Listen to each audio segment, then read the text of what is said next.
Hi everyone and welcome to the latest video. Today we'll be discussing the etymological origins of the word God and supernatural. The word God, meaning a supreme being or deity, has been around since Old English. The Proto-Germanic root of this word is gutan, which itself derives from the Proto-Indo-European gut, to mean that which is invoked or called upon. Proto-Indo-European is the hypothetical common ancestor language that all Indo-European languages are said to have derived from. Some people can also trace the origin of the word God to the PIE word gutu, meaning poured, as in poured a drink. This is the source of the phrase poured earth, which means a burial ground.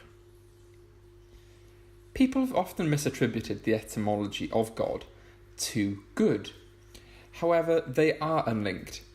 The notion of goodness is rather conspicuous in older concepts of gods, and the use of the word good to mean ethical or kind is actually rather a new idea and didn't come into existence until around the 14th century Common Era.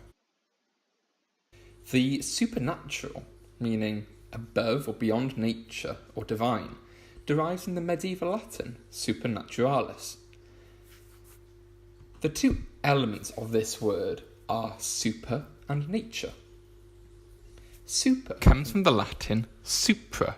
This is from the PIE root upper, to mean over.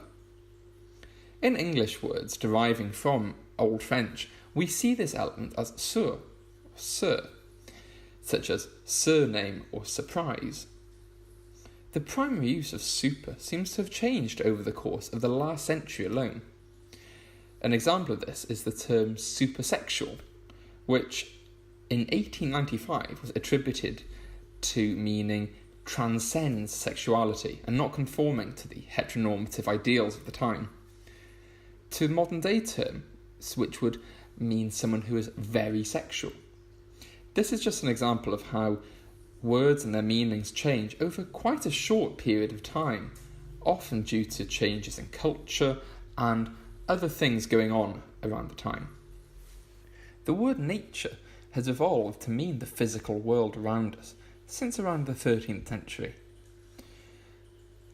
During the 13th century, it referred mainly to bodily processes or the powers of growth. However, this can be traced back to the Old French, nature, which actually has a similar meaning to that of modern English. This is from the Latin natura, which literally means birth from the root natus, which itself can be traced to the PIE root geni, which means to give birth. Well, thank you very much for listening. I hope it was interesting again. Please don't forget to like, comment and subscribe for more.